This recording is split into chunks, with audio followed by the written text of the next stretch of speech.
Last night, Donald Trump finally spoke. And seconds into it, I wish he would go back into the bunker. But here's a little bit of what he said last night. I swore an oath to uphold the laws of our nation, and that is exactly what I will do. I will fight to protect you. I am your president of law and order and an ally of all peaceful protesters.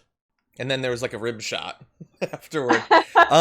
Of course, the joke is on us, of course, because it's regular American people who are being brutalized, not Donald Trump and the elites that he was elected to represent, or at least installed to represent. Okay, so Emma, he's an ally of peaceful protesters. He said, I've upholded the law and followed it. Seems like there's a few issues with some of that. Dude, you were literally impeached. Yeah, for breaking the law. So, yeah, I mean, I think that's terrifying, and I think the law and order shtick is not going to work this time around. I think people are devastated across the aisle, across the board. Even the suburban mom in Kansas who voted for Donald Trump in 2016, the specific people that Joe Biden is trying to target to win in the fall. I don't think that they're looking at these protests as unjustified or as reckless. There might be some pearl clutching about the rioting, the looting, etc., not fully understanding that that's an expression of pain. But I think when it comes to action following Floyd's murder, I don't see this tactic being favorable to Trump. I just can't imagine that it will, because I think the outrage is so widespread. Yeah, I certainly hope so. Based on what I'm seeing in the numbers over the past few days, things have swung even more towards Joe Biden. I mean, again, it's a billion years until the election. Who knows? And Joe Biden has more than enough opportunity to look bad himself. But this doesn't seem to be helping him. I hope that while this is probably the best thing Trump could do to rile up his base isn't necessarily large enough to get him reelected. So we'll have to see about that. In the speech, some things that I found incredibly frustrating, but not at all surprising. One, in a speech that was designed to respond to organization of people exercising their First Amendment rights, he didn't talk about the First Amendment. He skipped over and started talking about the Second Amendment with a reference that both made no sense in context and also made a little bit of sense. We understand why he threw out a comment about the Second Amendment, because again, the message always has to be sent to his murderous followers. Hey, if you have a gun, you might have to defend yourself, maybe shoot some people. And of course, that is the sort of action that led us to where we are now. Yeah, that part was also terrifying. I mean, he's advocating for actions that are beyond the legal scope of the presidency. So he's saying that he's going to force states to accept a troop presence in order to quell protests, which are one of the core pillars of the First Amendment, because there were a select few people that have been rioting and looting and breaking the law. The state governors have to ask for United States troops to enter their state for him to invoke the Insurrection Act. And it is illegal to use military forces as police on protesters, on United States citizens. So what he's touting there's no legality behind it. But unfortunately, he has a lackey in the Justice Department in Bill Barr who will find any legal justification and twist whatever laws that he needs to in order to make Donald Trump happy. So this could be bluster, but it could be not. And if it's not, he has someone in the Justice Department who will institute whatever he feels Trump wants to do. Yeah, and of course, I mean, we're going to talk more about the whole Antifa thing that they're pushing. But also, the overarching message from last night was there is domestic terrorism going on, and so I might have to dispatch the military everywhere, whether the states want it or not. The thing is, overwhelmingly, there is no domestic terrorism going on. There is protest going on. I hate how much Fox is willing to continue to push the narrative that it's all domestic terrorism. And to the extent that there are terrorist incidents, we've seen them. If you are driving a tanker truck and you decide to try to run down protesters, That's an ISIS attack right there, effectively. The names are different, I guess, but that's what they do. But that's not what Trump is talking about. He's not talking about trying to stop that sort of thing. He's trying to get the people out of the protests in the first place. And we actually saw that last night as well. So we had a speech, which we can talk more about. But we also had, while that was going on, and before the curfew was in effect, he decided they needed to clear people out of the area. And so, again, this is reporting from D.C. Garrett Hawk is going to tell you what happened last night. I want to be super clear about what did and didn't happen right there. Nothing happened on the side that the protesters were in. I was standing with those protesters. I've been with them since 2 o'clock this afternoon. It was by far the most peaceful day of protest that we've had in D.C. since this started on Friday night.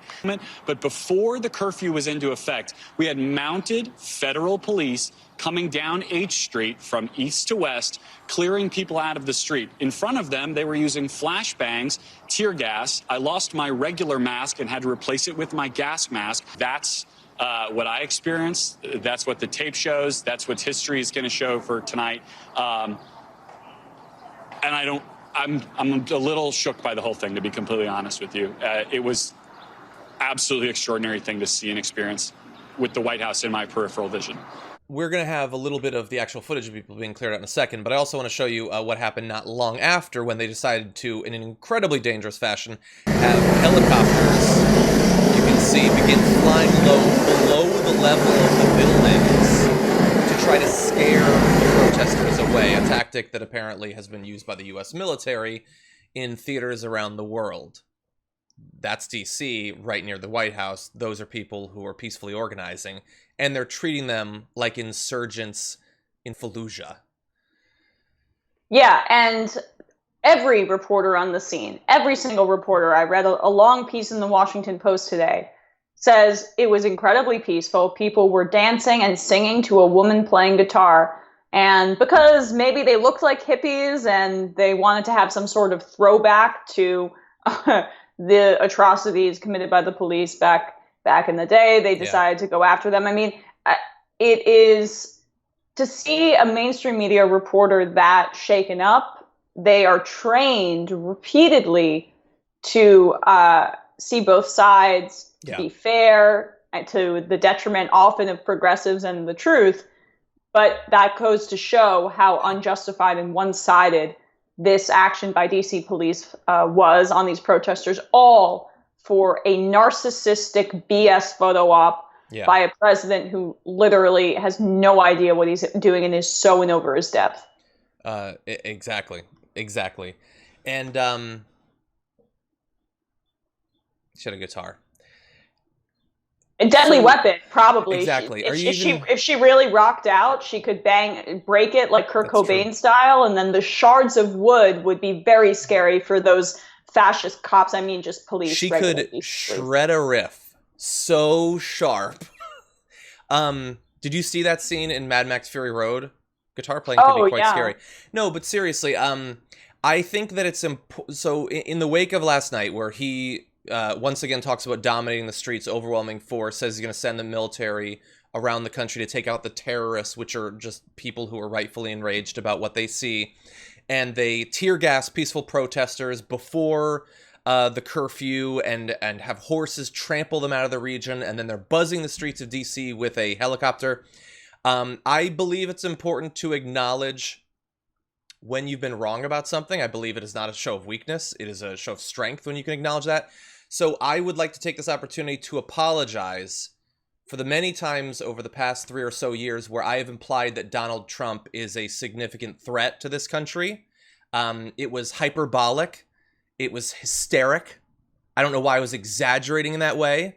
Obviously, he turned out to be the incredibly reasonable politician some surmised he might become. I was wondering where you were going with that. That's where I'm going.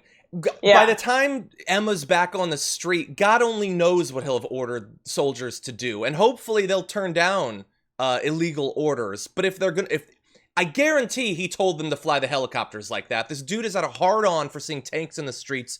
Those are coming next. He's going to order them to kill protesters. And I only hope, We should never be put in a position where we have to hope that soldiers refuse orders from their superior officers, but this is obviously what Donald Trump wants done.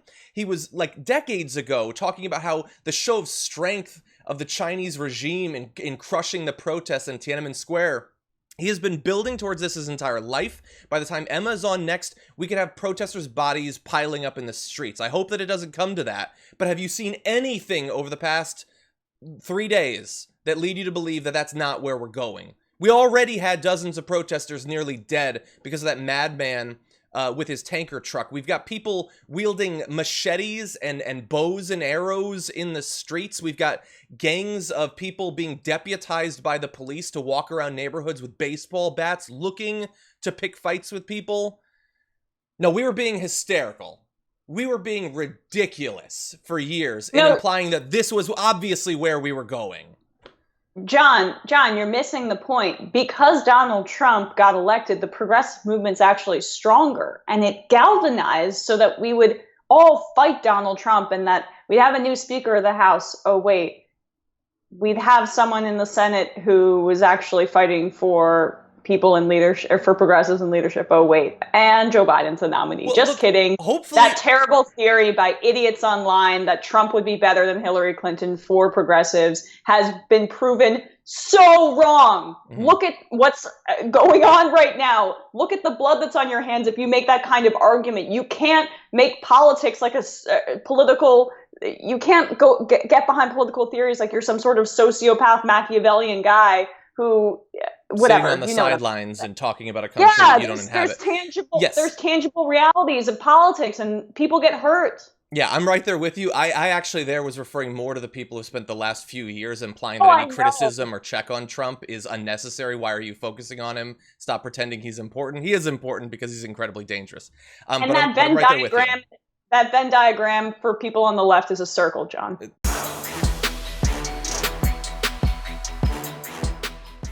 For more political news, breakdowns, interviews, stories of activism, and me trying my hardest to care about the occasional big celebrity news story, subscribe to our YouTube channel at youtube.com/The Damage Report. And you can ring the bell wherever it is so you don't miss anything.